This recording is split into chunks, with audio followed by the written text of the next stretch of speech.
What is up, boys and girls? Welcome back to another episode of The Weight Doesn't Care How You Feel. 135 is always going to feel like 135, like 1,000 is always going to feel like 1,000. It'd be really cool if other objects, like women, acted the same. But we've got a deadlift day today. But before we can deadlift, and before I'm going to actually tell you what I'm doing for deadlifts today, because I need to string you guys along for the sake of retention, and, don't pay attention to the man behind the curtain. We got breakfast. 2 bagels, 189 grams of 96.4 beef. I finally got my meat log restocked from Costco. So we're back on that grind. Along with 3 eggs, 2 slices of cheese, and a little bit of honey. Because it's a really... I say it's not high in carbs when there's 2 bagels included. But I'm large, so I need more carbs than just that. And it's been nutritionist approved. So I'm going to eat this breakfast, sip my coffee. That's too hot. Nope. I'm definitely going to burn the life out of my face doing that.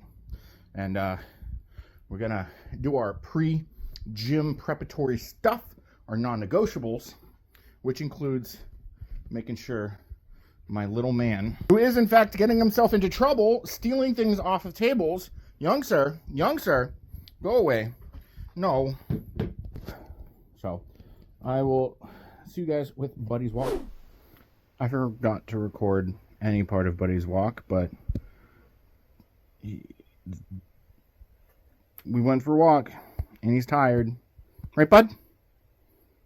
Right, bud? And he has messed up my bed. Yes. That's your pee-pee. Hi.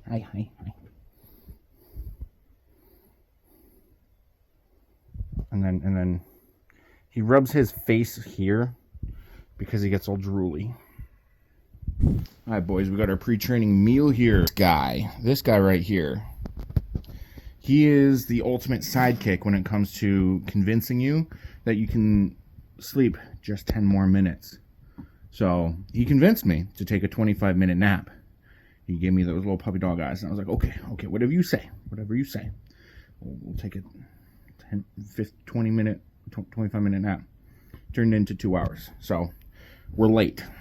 So we got about 260 grams of Walmart brand Cinnamon Toast Crunch. We've got 16 ounces of fat-free milk. We ran out of the Fairlife fat-free milk, so we used regular fat-free milk. So I hope this does not come back to bite me in the tuchus. But we got to eat this, and then we're going to go to the gym. Well, after we have our protein, because that's also important. So we're running low on protein, so we switched brands.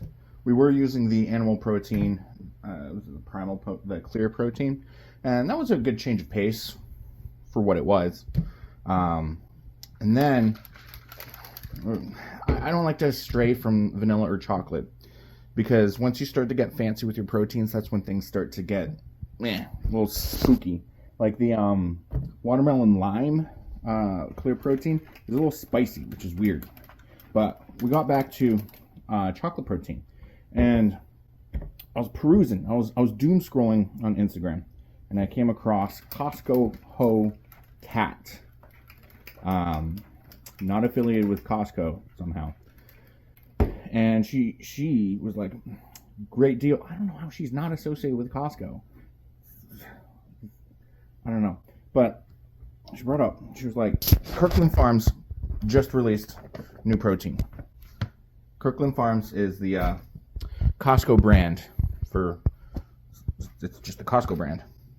And she compared it to Optimum Nutrition, 100% whey, and pretty much 1-to-1 the same.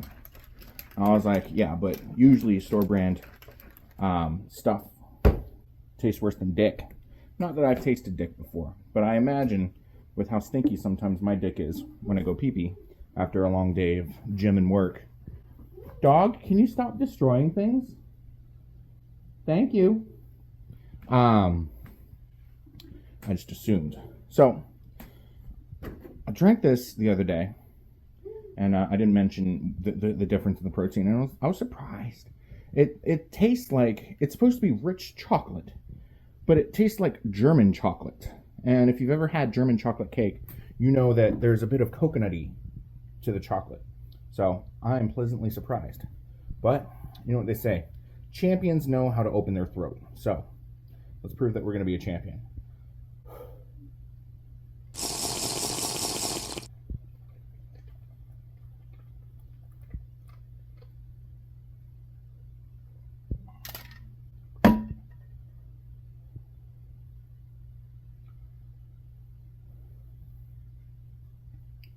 Oh, sorry, I have an exposed nerve. Makes drinking things that are not body temperature a little difficult and painful. And I used filtered water from the refrigerator, fancy fridge, to drink that. But that's 55 grams of protein in probably under 10 seconds. So champions do know how to open their throat. All right, and we are on our way to the gym. We are off like a herd of turtles. We are probably like 5 to 8 minutes out, depending on traffic. So, I completely forgot what I was going to talk about. What we got going on today, we've got a 2x3 when it comes to deadlifts.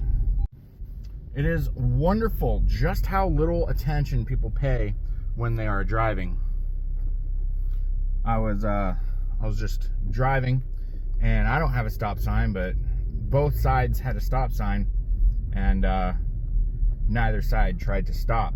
So there was that little shenanigan going on there. Didn't get in an accident because I foresee the stupidity of everyone when they are driving.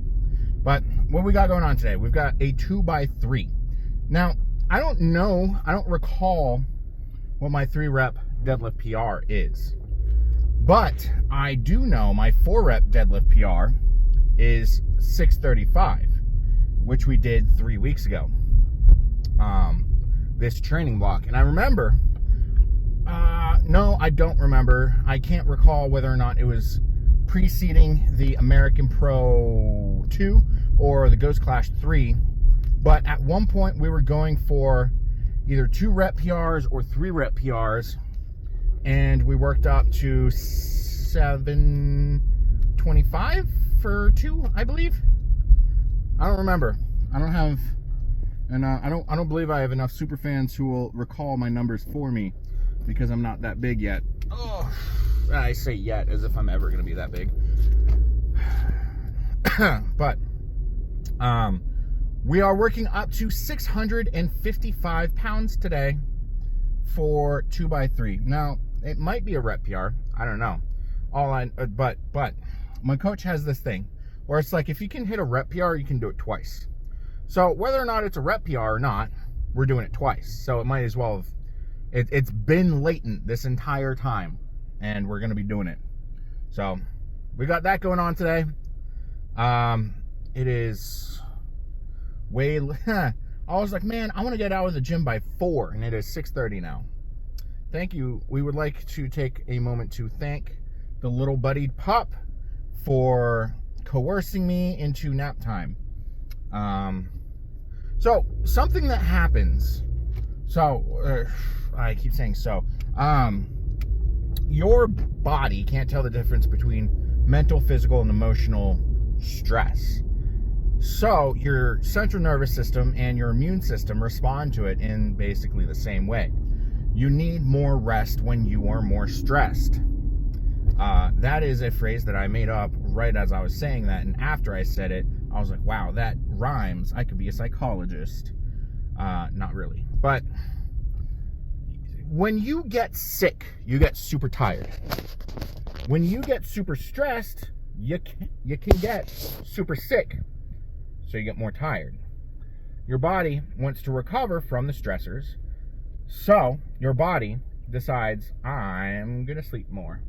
All I want is carbs and sleep.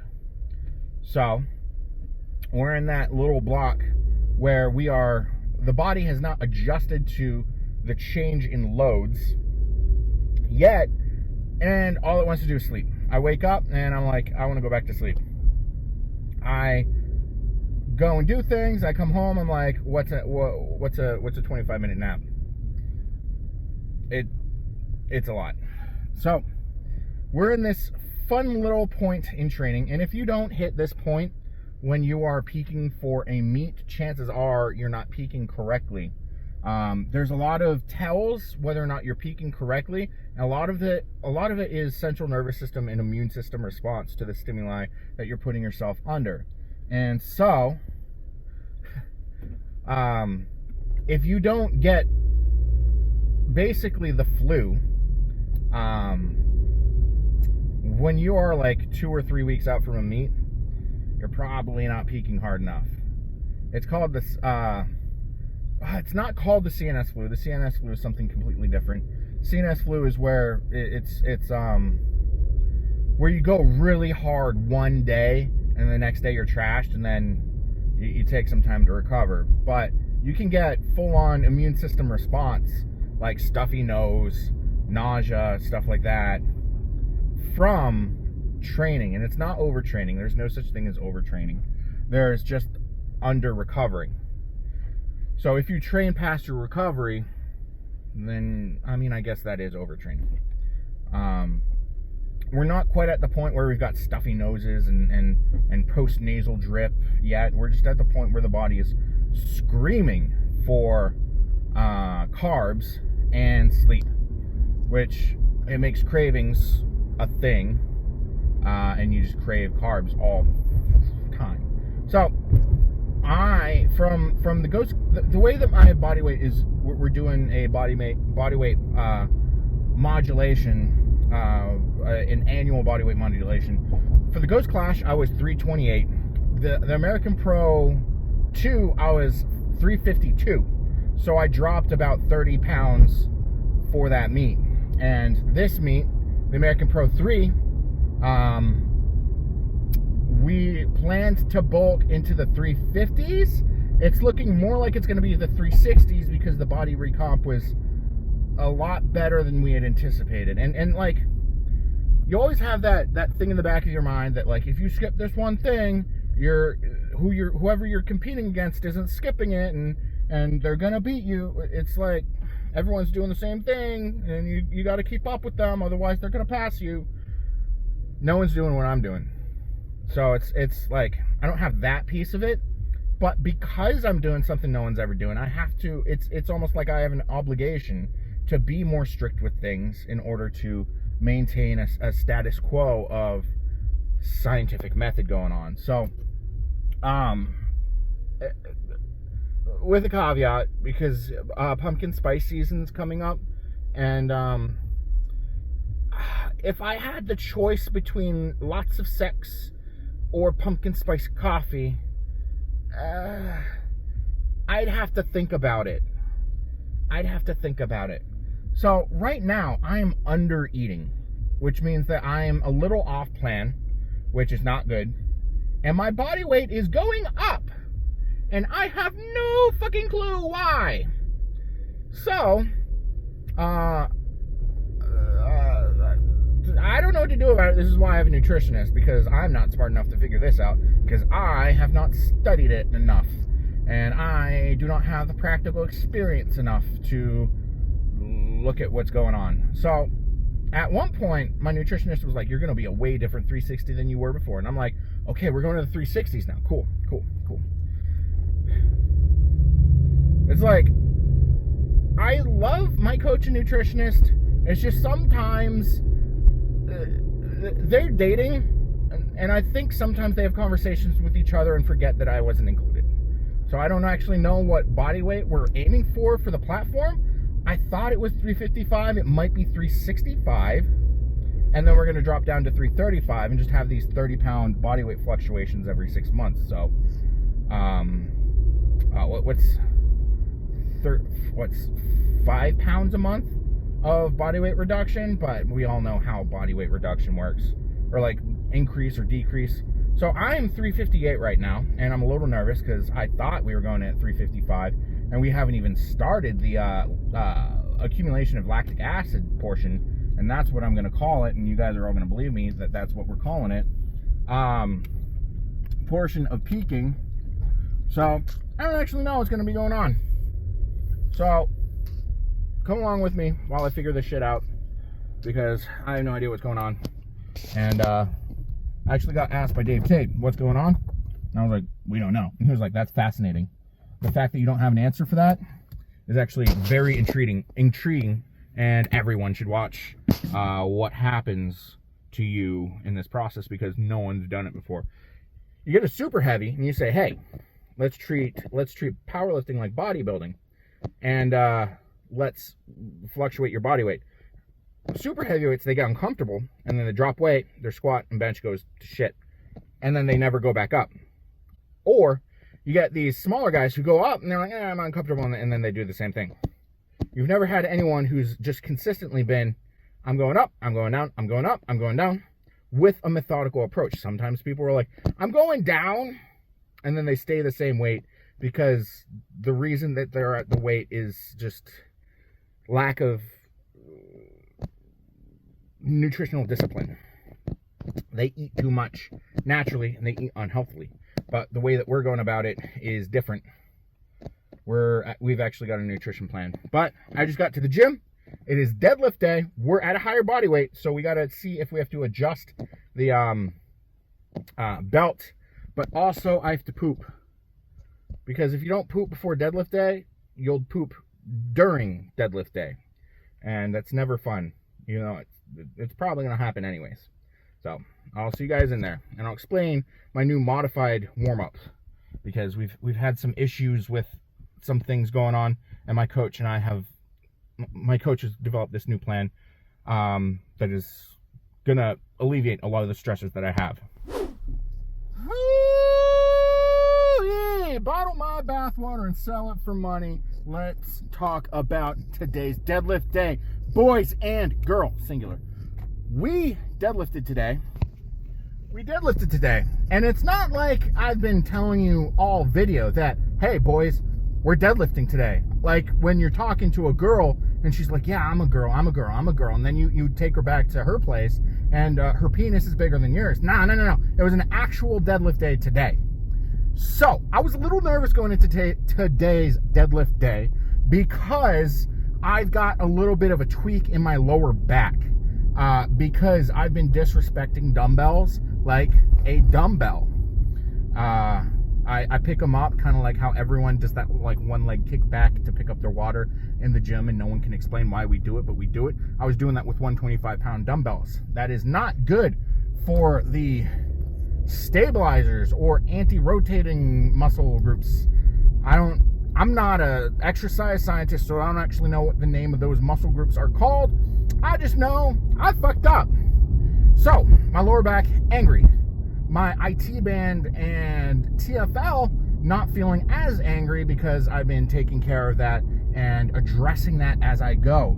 But it's something to keep an eye on. It was not an issue today. So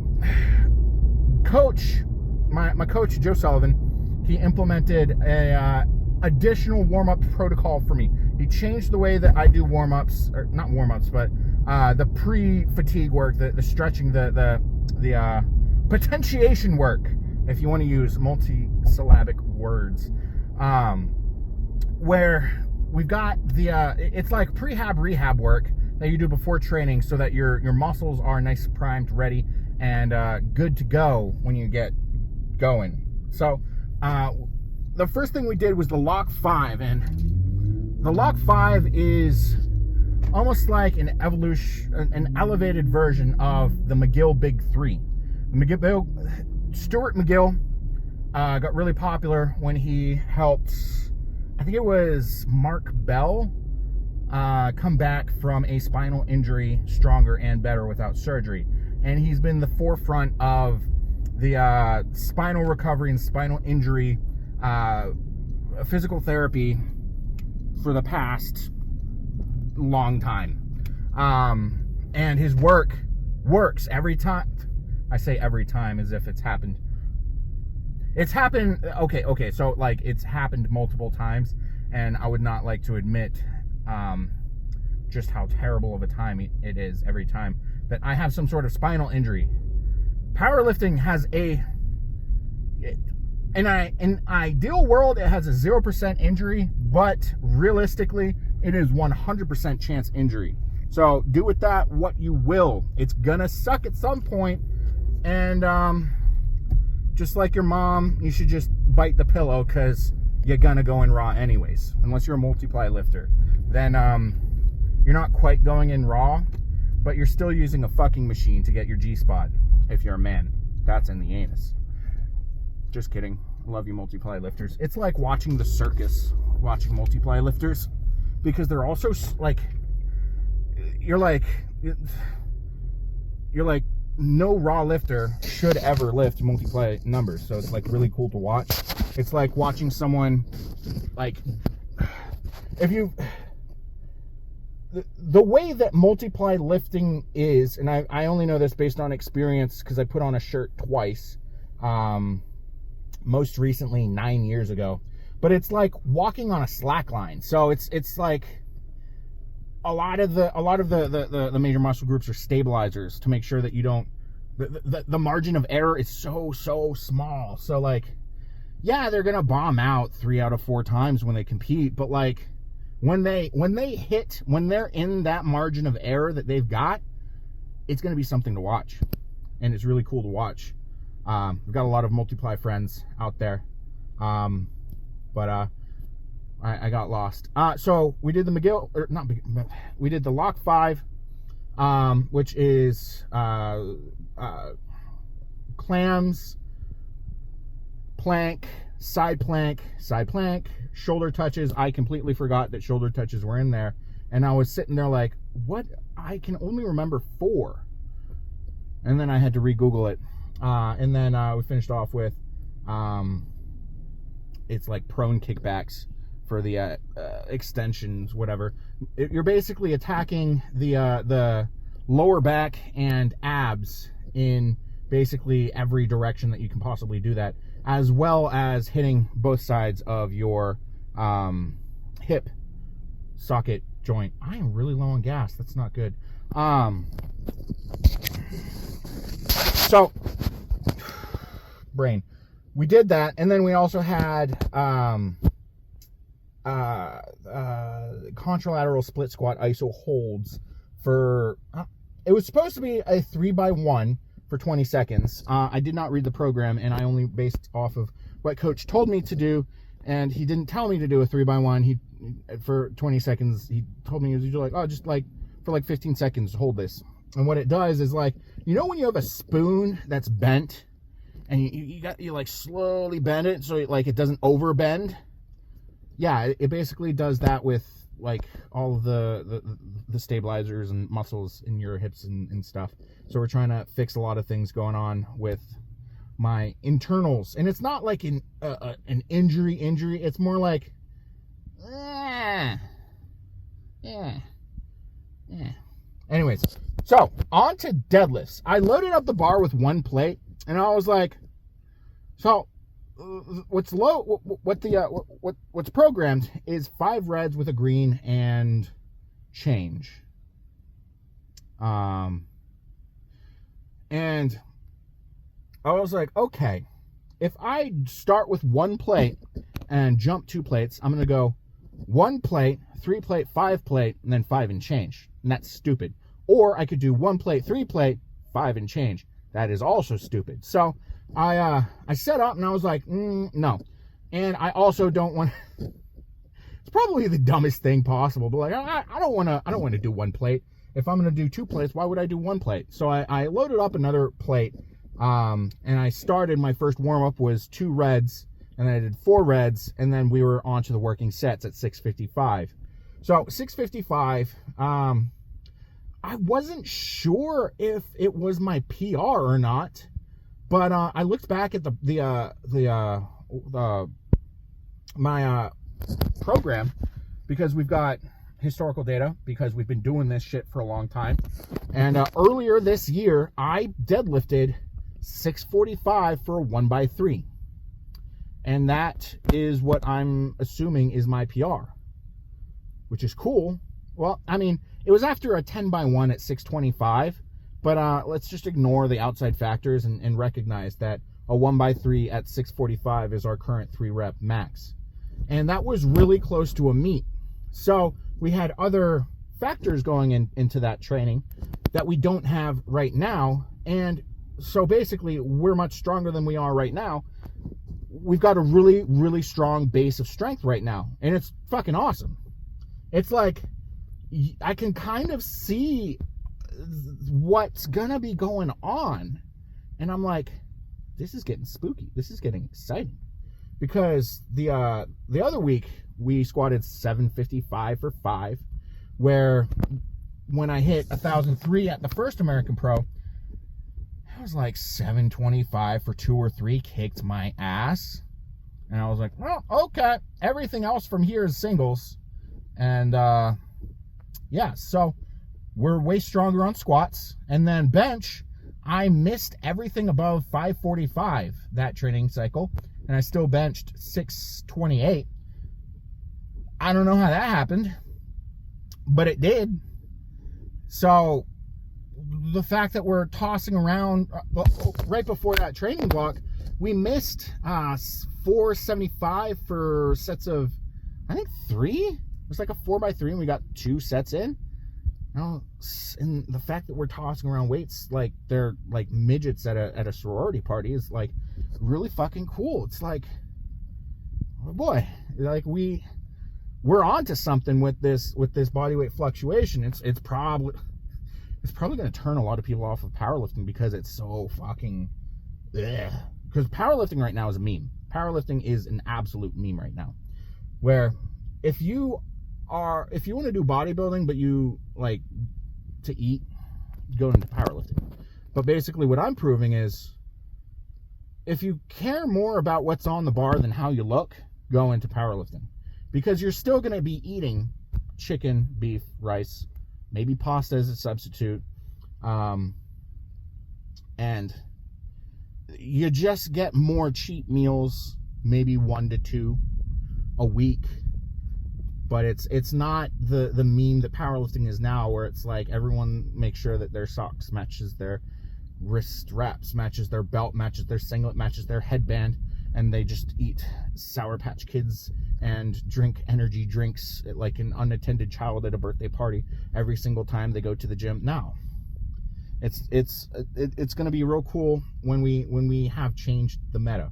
So deadlifts today, 1x3 at 645. The first set, I was nervous. Went way better than I thought. I felt like my grip in warm-ups was not good. And then the second rep of the 655, I felt like my grip was meh. So I re-gripped before the third, and it was good. Second set, I was like, my grip is fine. Everything's fine. And then I did all 3 reps with the same grip, and I didn't have to reset my grip. And I was like, cool. I did take my shirt off because you'd think that a thin layer of fabric is not going to affect the way that your belt fits. But when you have a circumference that is significant, it matters. So I took my shirt off to reduce the amount of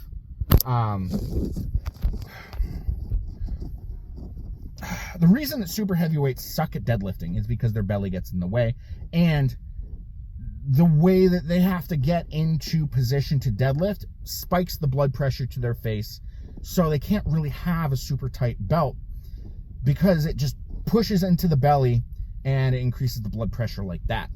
And that is no bueno. That is not good. No, not very good for the deadlifts. So I personally don't match my belt for deadlifts. I have that material there that I push into it, but if it gets too tight, the blood pressure spikes too much and it gets stuck there because the belt is holding the blood in the upper half of my body, and I'll pass out if I have it latched. So if I have a little bit too much pressure there, like if the belt is too tight, or I've got a shirt that's like, if it's making it hard to breathe because you have to breathe diaphragmatically to have a good brace in order to deadlift, you can kind of see where I'm going with this. Having an extra layer of, even if it's like I'm super sensitive to this, where it's like Like, a girl will tell you that you're 5.9 inches, not 6 inches, because she's basically got a hallway that hot dogs throw down, and she's super sensitive to that. Like, I am super sensitive to the core pressure that I've got with my belt when it comes to deadlifting. And usually it's based on how difficult it is to put my belt on. If I get out of breath trying to put my belt on because I'm sucking my gut in and then putting it on, I'm like, wow, that's not good. But we had back downs at 512 point whatever because kilo conversions, and it was supposed to be 515. It was either 512 or 519, and I'm really focusing on that top set kind of mentality. We're 10 or 11 weeks out at this point, so we really need to focus on having that top stimulus be the main stimulus and everything else be supportive of that. So the 512 deadlifts is more of like a recovery aspect, almost like flossing the muscles and like massaging yourself after exerting yourself pretty hard. It's like recovery movements, basically. So that was good. 4x2 at 512. Talked to a homie. He was like, man, your playlist does not miss. And I'm like, yeah. He was like, none of the genres match, but every single song is good. I'm like, I know. I've spent, like 8 years cultivating this playlist. Of course it's going to be good. Basically what happens when I develop my playlist is I'm like, oh, I like this song on the playlist. And then sometimes I'm like, I don't want to listen to the playlist right now. I'll listen to my Discovery Radio. I like this song, goes on the playlist. I forgot this song existed, goes on the playlist. Most recent song I put on the playlist, Situations by Escape the Fate. And I was like, how the fuck do I not have this song on my playlist right now? That is a tragedy. That is blasphemy. This should be on every single gym playlist ever. But also, the main masters of the gym like rock, metal while they're lifting. So I've gone to so many powerlifting meets at this point that rock and metal put me to sleep unless it's specific songs in specific situations. So I usually put my earbuds in and disassociate until I'm done with my main movement. Yeah, because rock and metal put me to sleep now. It's fantastic. So the accessory movements, supposed to be 2 different movements where we superset the prone leg adduction abduction, but we didn't do that. Wow, that was half a thought. Supposed to be superset of the prone leg abduction, adduction, whatever, and the goblet squats, and then another movement of just calves, but we lumped them all together, kind of really that recovery aspect kind of deal that we were talking about earlier. And we got out of the gym a little bit earlier and hopped on Uber Eats, which I've been on for 16 minutes and haven't gotten a single request, and it is peak hours. Fantastic. I'm going to be very poor soon and probably in debt. Cool. Hey, accepting new clients for coaching. Anyways, I'll get back with you guys if I have any constructive thoughts, positive thoughts. You know what I mean. If you watch my videos, you know what I mean. We got 1 order in 2 hours. Fantastic. So figure I'm gonna start early tomorrow. So I'm at home making a protein shake before I have my post deadlift free meal because I feel like I need more protein today. And 135 grams of protein powder, about 12 ounces of protein powder, and yeah, that's the snack we're gonna have while my meal is cooking.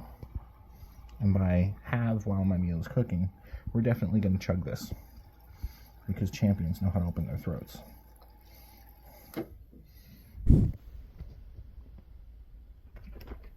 was about to say it blended out pretty good.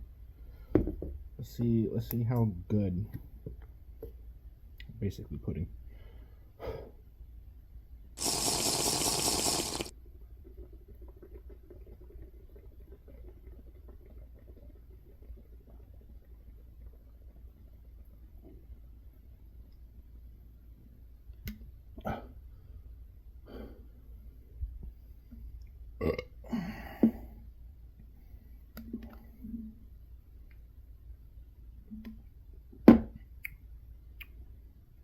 Not bad.